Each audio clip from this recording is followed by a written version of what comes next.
Ortho nitrophenol की पहले मैं संरचना बनाता हूं। ये है मेरे पास में ऑर्थो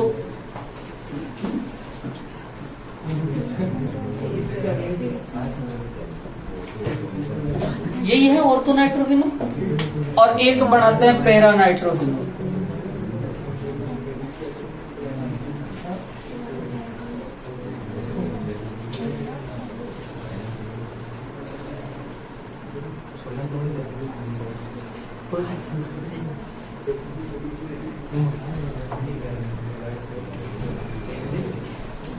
अब देखो, क्या यहाँ पर हाइड्रोजन बंध बन सकता है क्या?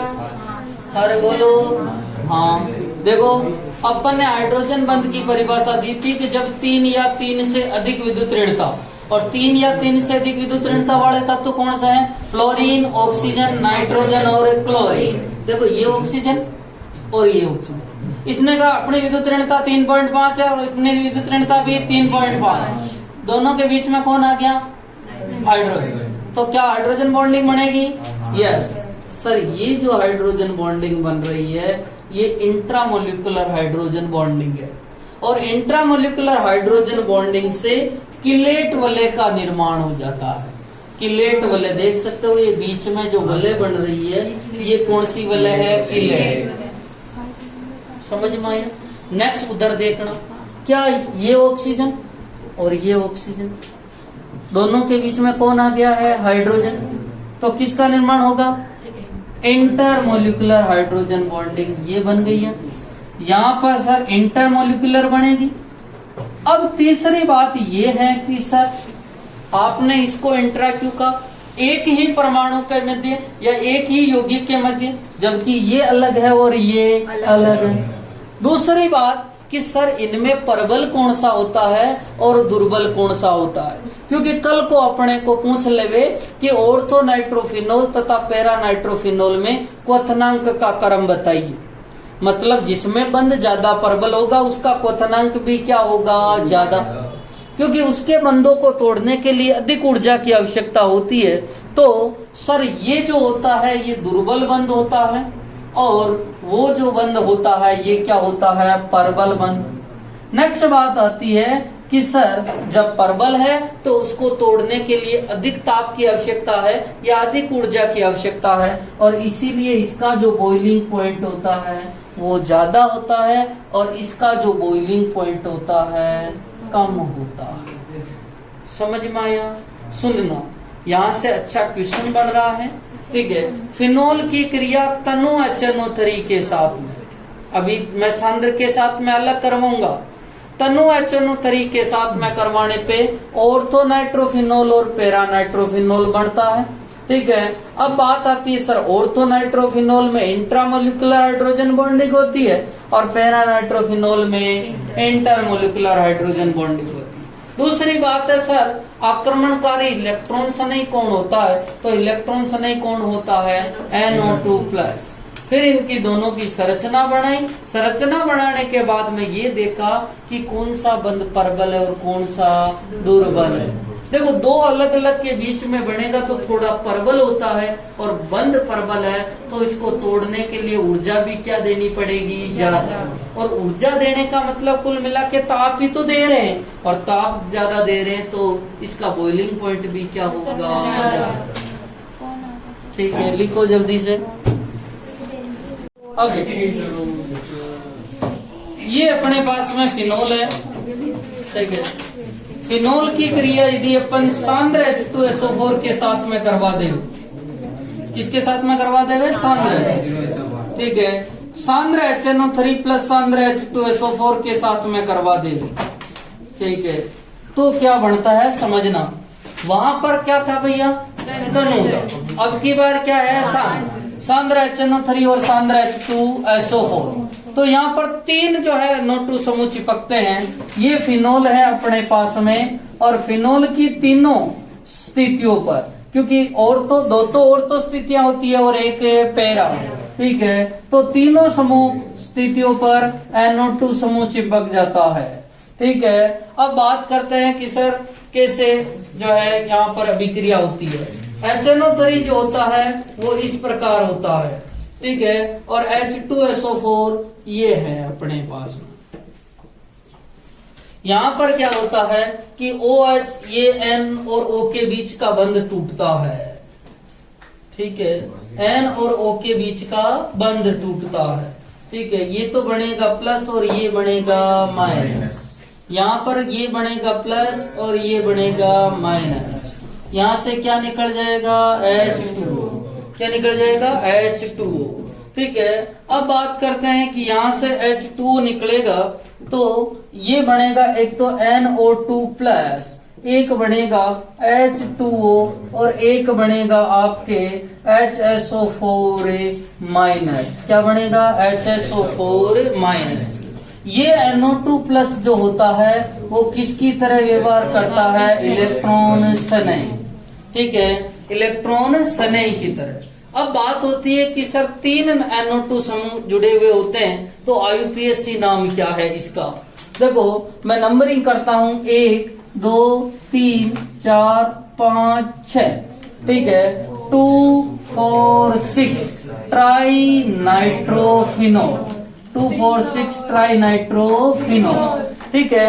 इसका IUPAC नाम होता है 2 4 6 ट्राई नाइट्रोफिनोल। पर एक इसका सामान्य नाम होता है और बहुत ही ऊंचा जाने वाला नाम है, और नाम होता है पिक्रिक एसिड। क्या नाम होता है, पिक्रिक एसिड, ठीक है। इसे पिक्रिक एसिड कहा जाता है। अब बात होती है कि सर इसे अम्ल क्यों कहा गया है, ठीक है। एक ऐसा यौगिक जिसमें COOH समूह अनुपस्थित होते हुए भी इसे अम्ल कहा गया है, क्योंकि अम्ल में COOH समूह उपस्थित होना चाहिए, तो फिर इसे अम्ल क्यों कहा गया है।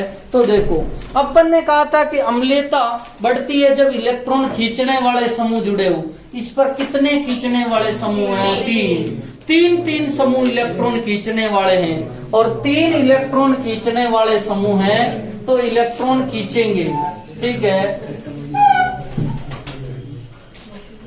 3 इलेक्ट्रॉन खींचने। और 3 इलेक्ट्रॉन किससे खींचेंगे भैया, बेंजीन से।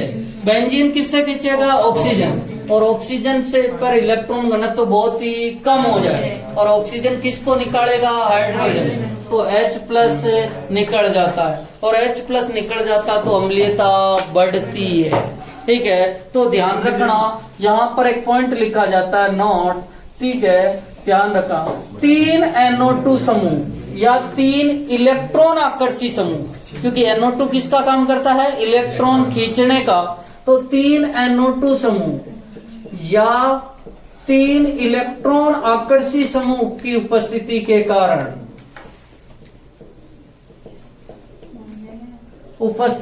कारण, यह परबल अम्ल की तरह व्यवहार करता है। किसकी तरह व्यवहार करता है, परबल अम्ल की तरह व्यवहार करता है। अब देखो यहाँ पर एक क्वेश्चन बढ़ता है कि पिक्रिक एसिड की संरचना व IUPAC नाम लिखिए। तो अब बच्चे के साथ में ट्रेजेडी ये होगी कि पिक्रिक एसिड की संरचना कैसे होती है, ठीक है, और एसिड लिखा हुआ है मतलब COOH समूह सोचेगा तो पिक्रिक एसिड बनाना है, फिर उसकी क्या लिखना है, IUPAC नाम। और आधे बच्चों की गलती होती है, एसिड नाम होते ही वो COOH समूह वाला सोच लेते हैं। समझ में आई, तो लिखो जल्दी से। तो ध्यान रखना तनु वाला एक ही चिपकाता है, जबकि सांद्र वाला 3 NO2।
पिक्रिक एसिड को विशेष मार्क बनाना, क्योंकि कई बार पूछा जाता है।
अरे ये ठीक है।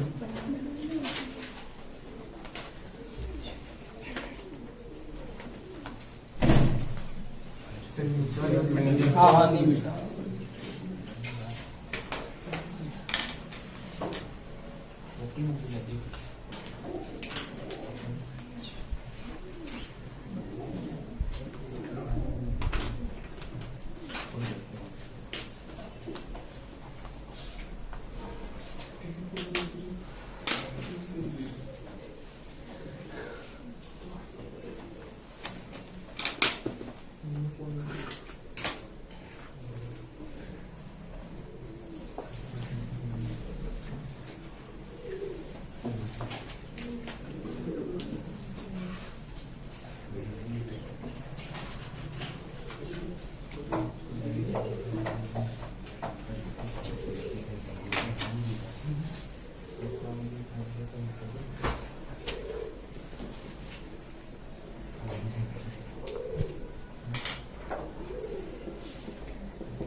स्टार्ट करो नेक्स्ट।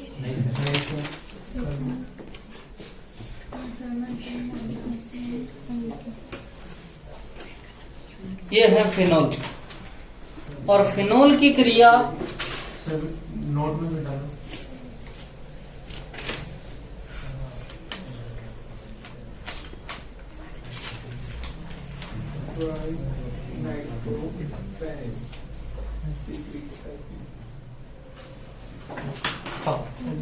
ये क्या है भैया? फिनोल। फिनोल की क्रिया केवल और केवल सांद्र H2SO4 के साथ में करवाओ।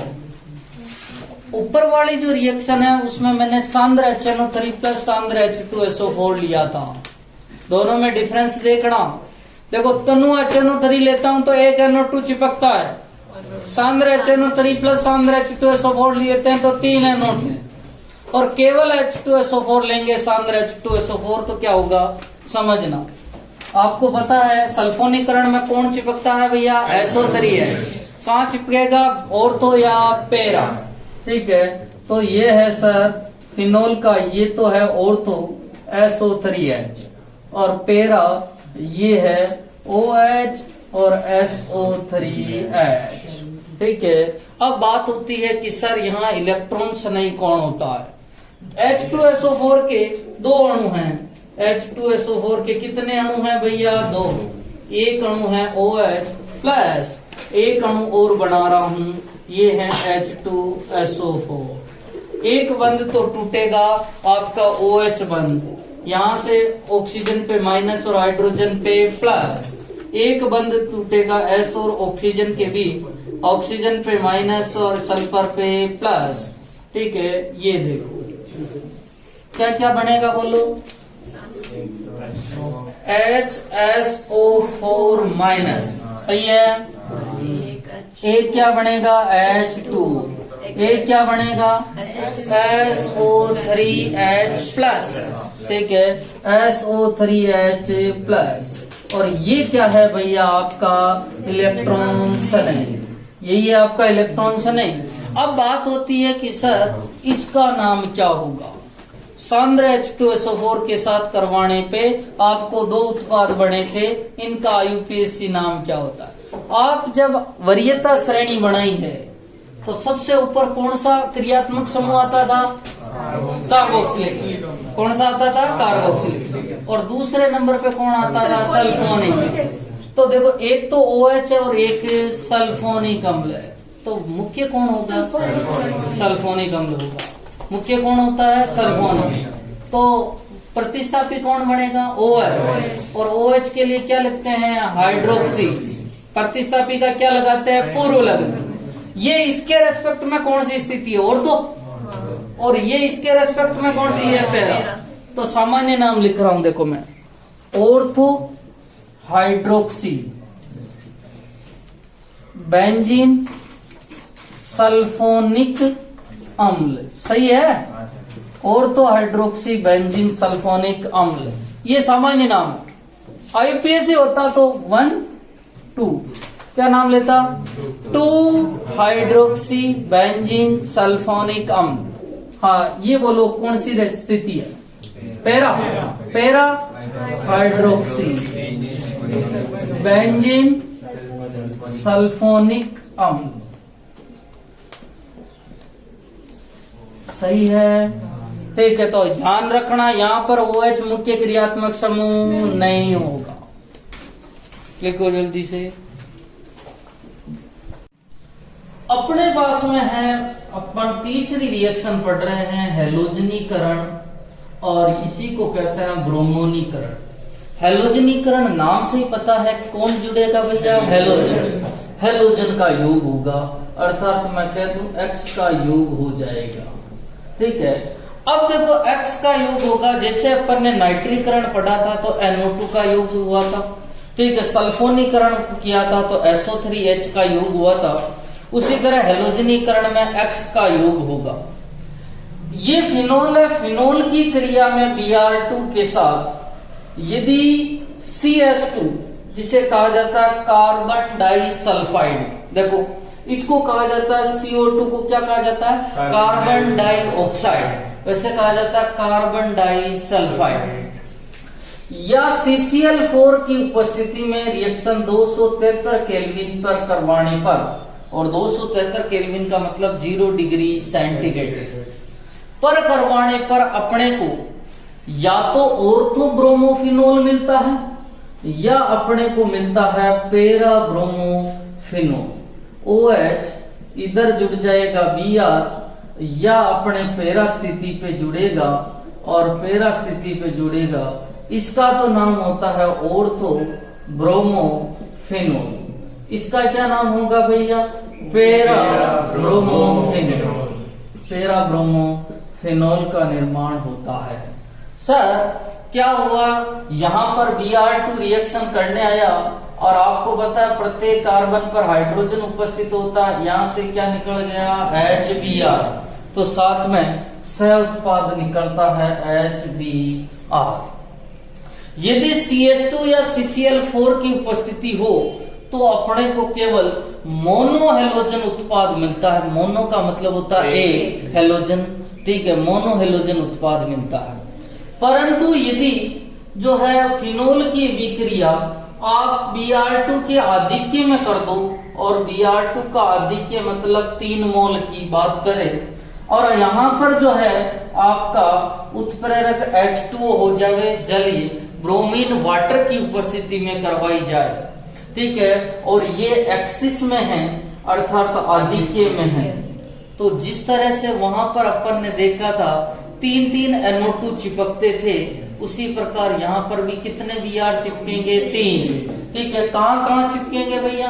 दोनों ऑर्थो स्थिति पे और एक पैरा स्थिति पे। ठीक है, यहाँ पर 3 जो है Br चिपकेंगे और 3 Br चिपकेंगे।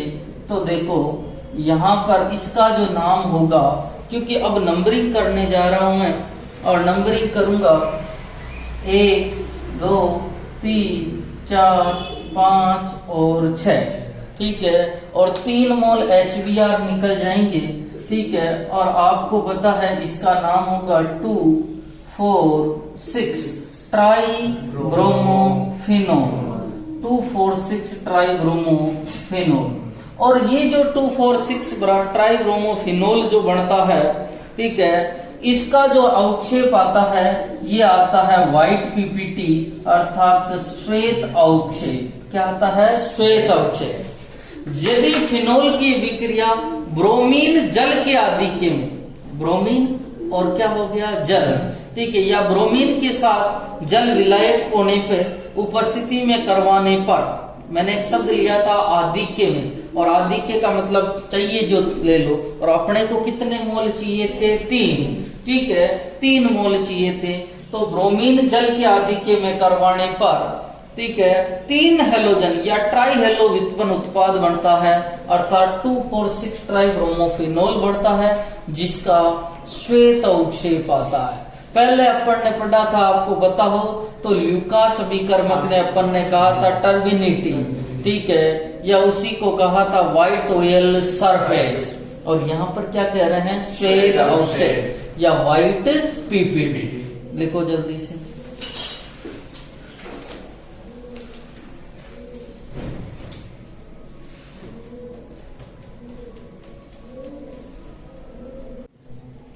नेक्स्ट रिएक्शन है हाइड्रोजनीकरण। इसको इंपॉर्टेंट लगाना व्हाइट पीपीटी वाले को।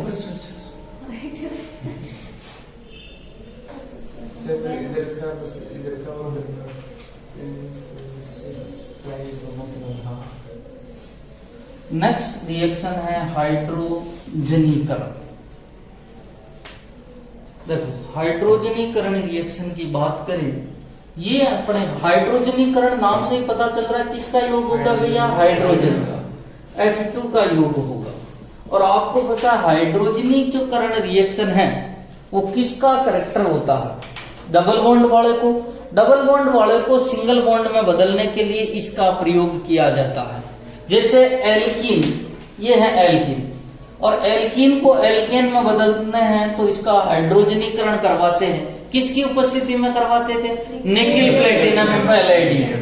ठीक है, और निकिल प्लेटिनम पैलेडियम की उपस्थिति में करवाते हैं। सर डबल बॉन्ड टूटता है और 2 नए सिंगल बॉन्ड बनते हैं, अर्थात ये एक योगात्मक अभिक्रिया भी है।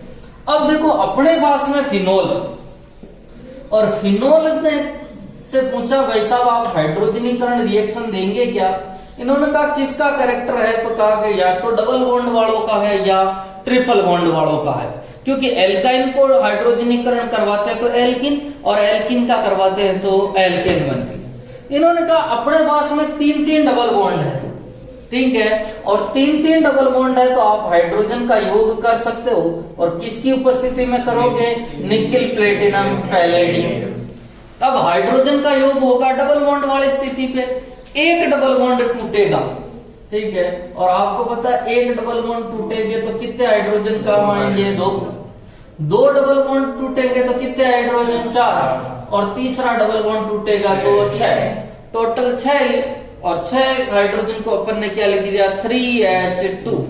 अब देखो तीनों डबल बॉन्ड टूट गए, और तीनों डबल बॉन्ड टूट गए तो आपको पता है प्रत्येक कार्बन पर पहले 1 हाइड्रोजन था, अब कितने हाइड्रोजन हो गए? 2। क्या डबल बॉन्ड आएंगे अंदर? नहीं। ये बना अपने पास में, इसका नाम क्या होगा? क्या ये फिनोल है? नहीं है, ठीक है। अब इसका नाम होगा, कौन बताएगा? साइक्लो। कितने कार्बन है टोटल? 6, तो हेक्सेन और ऑल, ये इसी को कहता है हेक्सेनोन। नाम क्या हो जाएगा, साइक्लोहेक्सेनॉल। फिनोल का हाइड्रोजनीकरण करवाने पर साइक्लोहेक्सेनॉल प्राप्त होता है। नेक्स्ट जो रिएक्शन है उसका नाम है फॉर्मिलीकरण। क्या नाम है भैया, फॉर्मिलीकरण। ठीक है, अब नाम से पता है फॉर्मिल शब्द कहीं नाम सुना है, आपने आईपीएससी पढ़ा है। आईपीएससी में देखो, जहां आईपीएससी की टेबल बनाई हुई है, ठीक है, वहां देखो कि एल्डिहाइड का एक पूर्व लग्न लिखा हुआ है। एल्डिहाइड फॉर्मिल, क्या नाम लिखा हुआ है, फॉर्मिल। और फॉर्मिल किसके लिए लिखा हुआ है, एल्डिहाइड के लिए। किसके लिए लिखा हुआ है, एल्डिहाइड। ठीक है, फॉर्मिल शब्द, फॉर्मिलीकरण शब्द बना है फॉर्मिल से। अब मुझे कोई कह दे कि फॉर्मिलीकरण होता क्या है, समझना। और ये फॉर्मिल शब्द किसके लिए काम आया है भैया, एल्डिहाइड। तो देखना, फिनोल में बेंजीन वलय पर, फिनोल में बेंजीन वलय पर CHO समूह का समावेशन होना, समावेश का मतलब जुड़ना, CHO समूह का समावेशन होना ही फॉर्मिलीकरण कहलाता है।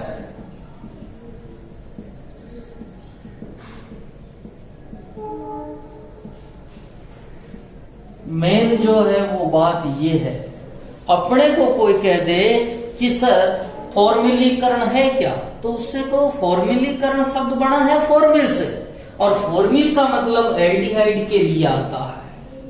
तो किसका कौन योग करेगा, एल्डिहाइड। फिनोल में बेंजीन वलय पर जो है CHO समूह ऐड हो जाएगा तो फॉर्मिलीकरण कहेंगे। आगे एक शब्द और आएगा, कार्बोक्सिलीकरण। और कार्बोक्सिलीकरण का मतलब होता है कार्बोक्सिलिक, और कार्बोक्सिलिक आप तो शब्द COOH को कहते हैं। मतलब जब COOH समूह ऐड होगा तो उस रिएक्शन को क्या कहेंगे, कार्बोक्सिलीकरण। उसको क्या कहते हैं, कार्बोक्सिलीकरण। जब CHO समूह ऐड होगा तो उसको क्या कहते हैं, फॉर्मिलीकरण। अब बात करते हैं सर इसमें कौन सी रिएक्शन है। इसकी एक रिएक्शन है अब की बार, और वो बहुत ही इंपॉर्टेंट रिएक्शन है, और उस रिएक्शन का नाम है राइमर-टीमान अभिक्रिया। कौन सी अभिक्रिया है भैया, राइमर-टीमान। और नेम रिएक्शन जो भी हो उसे बहुत याद करनी होती है। जब भी नेम रिएक्शन आ जावे तो उसको याद करना बहुत जरूरी है। राइमर-टीमान अभिक्रिया, और राइमर-टीमान जो है वो 2 बार आएगी, राइमर-टीमान रिएक्शन। कुल मिला के अब मुझे पता चल गया सर राइमर-टीमान फिनोल पे एल्डिहाइड को ऐड करेगी। अब देखो ये है फिनोल, फिनोल की रिएक्शन, इसका नाम कौन बताएगा, CHCl3, क्लोरोफॉर्म। और क्लोरोफॉर्म के साथ में 3 KOH दे दूं, कितने KOH दे दूं, 3 मोल KOH दे देते हैं तो एक एल्डिहाइड बनता है। और एल्डिहाइड जिसका नाम होता है सैलिसल्डिहाइड। क्या नाम होता है, सैलिसल्डिहाइड। और साथ में 3KCl प्लस 3H2, और इसका नाम होता है सैलिसल्डिहाइड। अभी अपन इसकी मैकेनिज्म देखते हैं। तो अपने को कोई पूछे कि राइमर-टीमान क्या है, तो फिनोल की रिएक्शन क्लोरोफॉर्म और KOH के साथ में करवाओगे तो आपको क्या प्राप्त होगा, सैलिसल्डिहाइड। और ये जो सैलिसल्डिहाइड है, देखो फिनोल में बेंजीन वलय पे किसका ऐड हो गया, CHO समूह का। किसका ऐड हुआ है, CHO, और इसी के नाम है सैलिसल्डिहाइड। समझ में आ गई। अब इसकी मैकेनिज्म पढ़ रहे हैं, उतारो इसको।